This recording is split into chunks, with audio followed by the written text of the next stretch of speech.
Hello, hello. We're going to go on the topic of children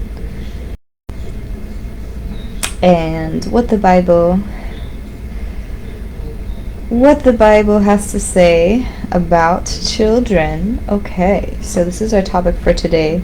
The other one was for yesterday, but it was holiday, so I had to take a little break. Let's go on to Psalm chapter 78 through verses 1 through 7. Excuse me.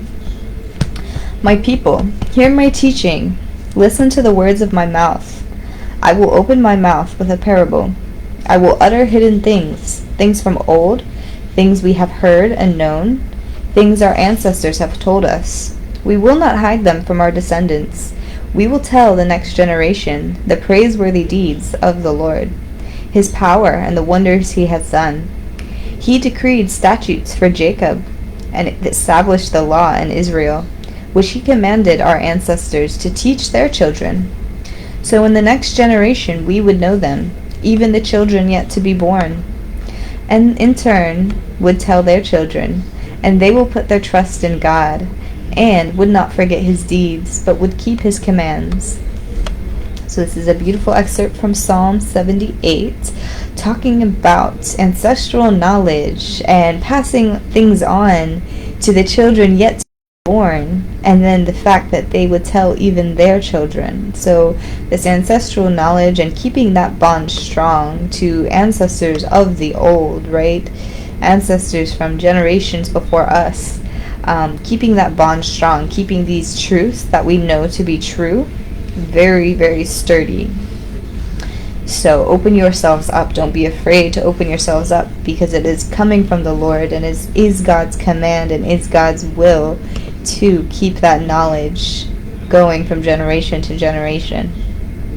So Psalm 127 is a song of accents. Song of Ascents from Solomon. And the next one is also a song of ascents, which I feel that has something to do with ascension, but let's look up ascent definition, which is a climb or walk to the summit of a mountain or a hill, an instance of rising through the air. Okay, so yes, very ascent-like. Let's see what Solomon has to say. Unless the Lord builds the house, the builders labor in vain. Unless the Lord watches over the city, the guards stand watch in vain. In vain you rise early and stay up late, toiling for food to eat, for he grants sleep to those he loves. Children are a heritage from the Lord, offspring a reward from him.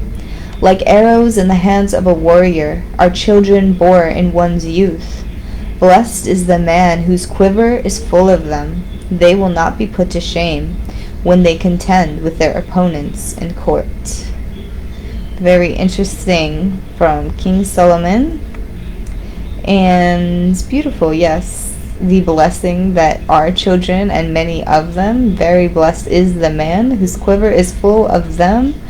How beautiful, and how in vain is the toil of those who are not under the Lord, or do it without the Lord.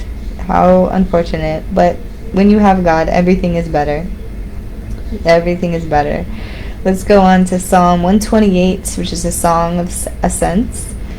Blessed are all who fear the Lord, who walk in obedience to him. You will eat the fruit of your labor. Blessings and prosperity will be yours. Your wife will be like a fruitful vine within your house. Your children will be like olive shoots around your table. Yes, this will be a blessing for the man who fears the Lord.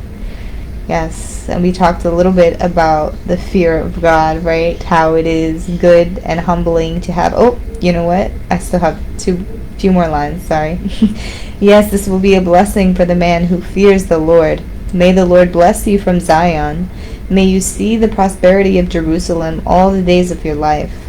May you live to see your children's children. Peace be on Israel. Okay, so that's this end of that one. But yes, fear of the Lord, a good thing, very humbling to have. And these are what is this term that I'm looking for here?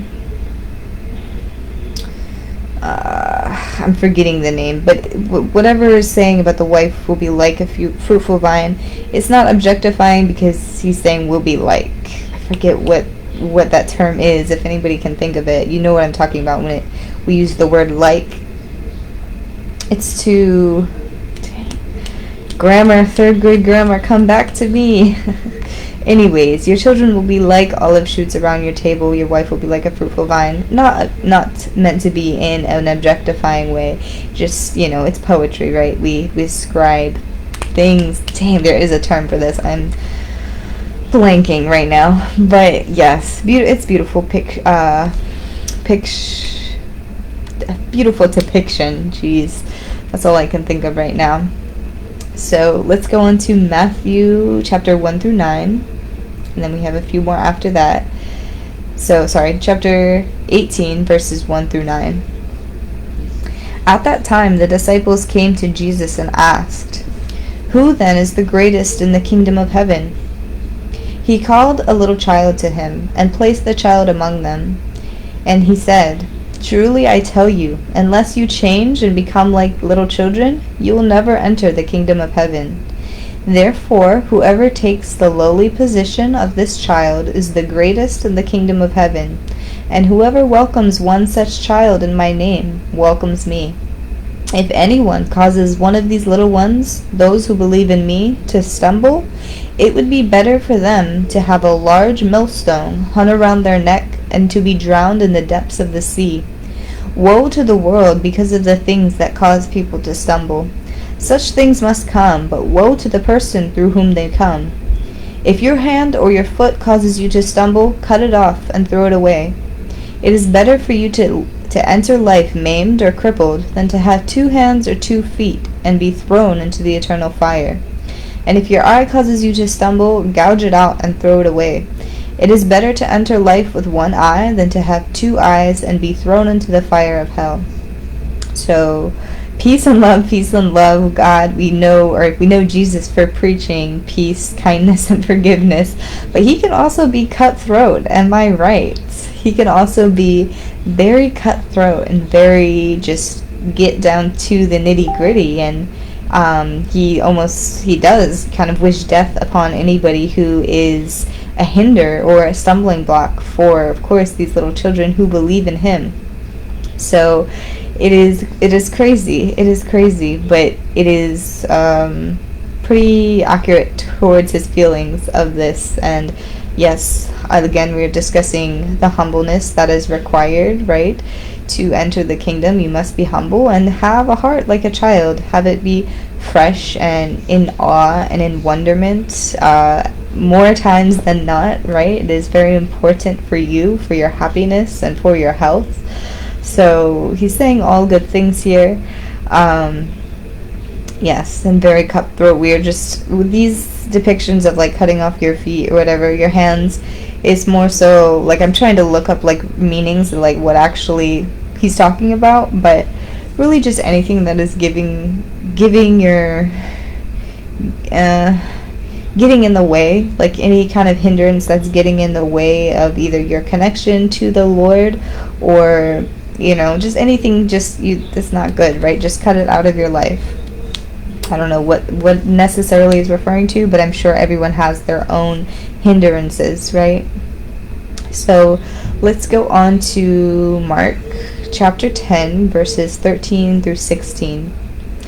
People were bringing little children to Jesus for him to place his hands on them, but the disciples rebuked them. When Jesus saw this, he was indignant. He said to them, "Let the little children come to me, and do not hinder them, for the kingdom of God belongs to such as these. Truly I tell you, anyone who will not receive the kingdom of God, like a little child, will never enter it." And he took the children in his arms, placed his hands on them, and blessed them. Beautiful. We always have that picture from our Bible picture books of Jesus with all the little children. Yes, yes. So let's go on to Ephesians chapter 6, verses 1 through 4. This is the last one for the evening. Children, obey your parents in the Lord, for this is right. Honor your father and mother, which is the first commandment with a promise, so that it may go well with you and that you may enjoy a long life on earth. Fathers, do not exasperate your children. Instead, bring them up in the training and instruction of the Lord.